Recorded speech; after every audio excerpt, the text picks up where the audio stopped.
When we think of General Motors, we often picture legendary muscle cars, sleek Cadillacs, and dependable Chevys that shape generations.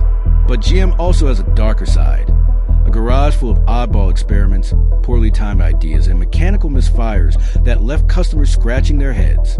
These weren't just sales flops.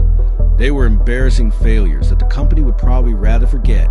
Many were rare right from the start, either because barely anyone bought them or because they didn't survive long enough to become classics.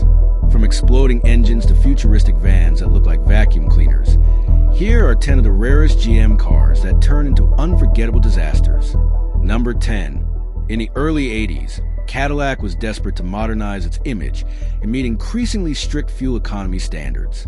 The result was the V8-6-4 engine, an ambitious concept that promised to save fuel by deactivating cylinders when full power wasn't needed. On paper, it was revolutionary. In reality, it was a technological nightmare. The electronic controls available at the time were far too primitive to handle the engine's complex needs. Drivers reported jerky performance, stalling, hesitation, and a general sense that the car didn't know what it was trying to do. Dealerships were flooded with complaints, and Cadillac service departments were left trying to explain a technology even they didn't fully understand. The backlash was so severe that GM quickly abandoned the idea, and the V8-6-4 quietly disappeared from the market. Few of these cars survive today, and those that do are more curiosities than collector items, a reminder of GM's overreach and the limitations of early digital controls. Number 9. When the Lumina APV debuted, it was marketed as the family van of the future. GM wanted to differentiate it from the Dodge Caravan and other boxy minivans dominating the market. The result was a spaceship-like front end with dramatically sloped windshield and an awkward, insect-like profile that instantly earned it the nickname Dustbuster. The plastic body panels didn't help either. They felt cheap and were prone to fading and cracking. While the interior was reasonably practical, the unconventional design alienated traditional minivan buyers. It was neither stylish nor futuristic. It was simply weird. Sales lagged behind competitors, and despite a few updates, the Lumina APV never recovered from its initial reception. Most were junked years ago, and finding one today is like spotting a relic from a parallel universe where design sense took a permanent vacation. Number 8. The Fiero was GM's bold attempt to give Pontiac a mid-engine sports car, a move that could have redefined the brand. Unfortunately, GM cut corners to save money, and the result was the underwhelming 2M4 model. Instead of the powerful engine enthusiasts hoped for, early Fieros were given a 4-cylinder borrowed from GM's economy cars, an engine that was noisy, weak, and prone to overheating. The early models were also plagued by poor build quality, electrical issues, and, most dangerously, a tendency to catch fire due to oil leaks and faulty connecting rods. While GM improved the Fiero in later years with better engines and improved suspension, the damage to its reputation had already been done. The 2M4 is now a rare find not because of demand, but because so many were either scrapped or burned to the ground. It's a classic case of great concept, terrible execution. Number 7. The SSR, or Super Sport Roadster, was one of GM's strangest attempts to blend retro styling with modern performance. It featured convertible hardtop bold fenders and a pickup bed, all wrapped in a design that looked more Hot Wheels than high performance. Unfortunately, it was also heavy, overpriced, and initially underpowered. Early models used a 5.3 LV8 that barely moved its 4,700-pound frame with any urgency. Later models added a Corvette-derived LS2 engine, but by then the market had lost interest. The SSR couldn't decide if it was a muscle car, a cruiser, or a novelty truck, and as a result, it appealed to almost no one. Sales were sluggish, and GM quietly ended production after only 3 years. Today it's rare, but its collectability is mostly due to its weirdness, not its performance or practicality. Number 6. In the wake of the 1979 oil crisis, GM saw an opportunity to cash in on fuel-efficient diesel-powered cars.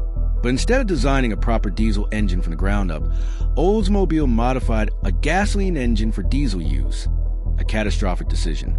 The resulting 5.7 LV8 diesel was completely unprepared for the stresses of high compression and lacked critical components like hardened engine internals.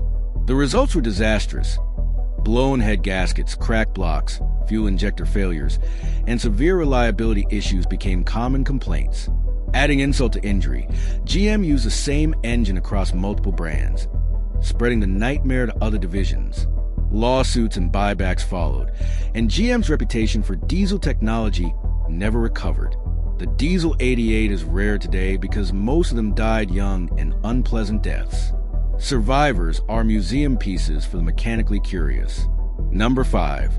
When GM resurrected the Malibu name in 1997, expectations were high. The name had legacy.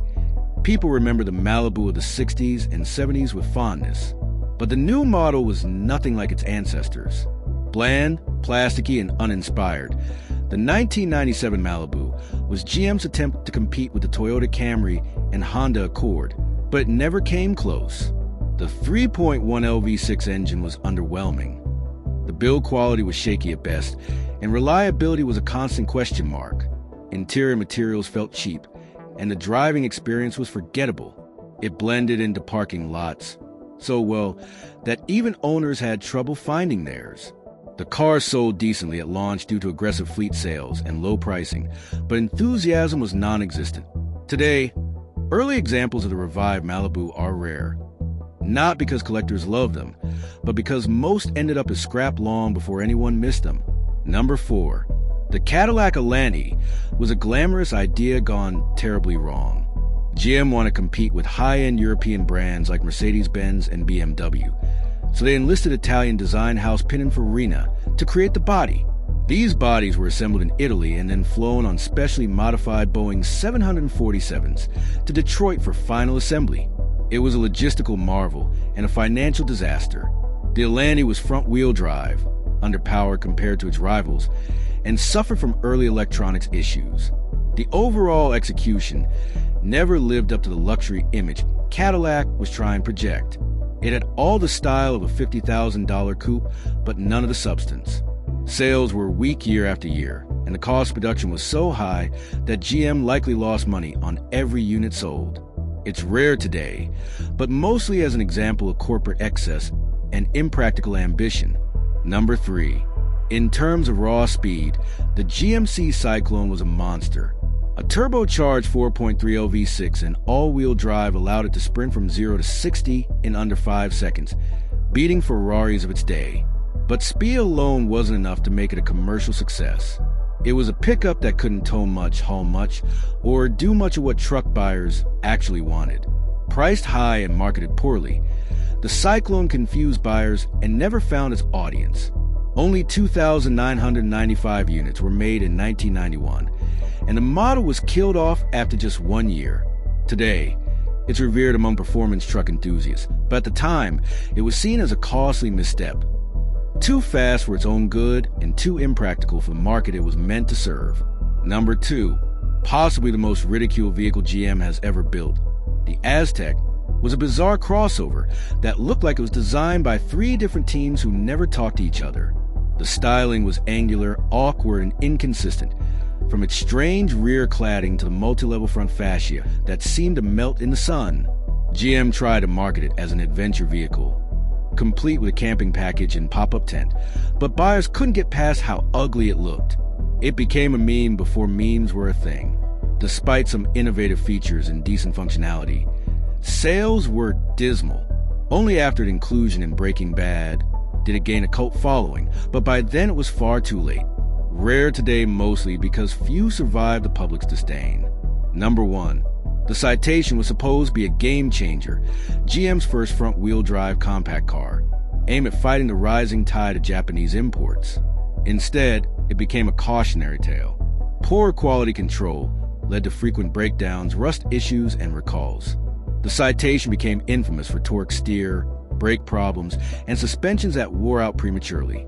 The X11 Performance version was GM's attempt to inject some life into the lineup, featuring a sportier look and slightly better performance.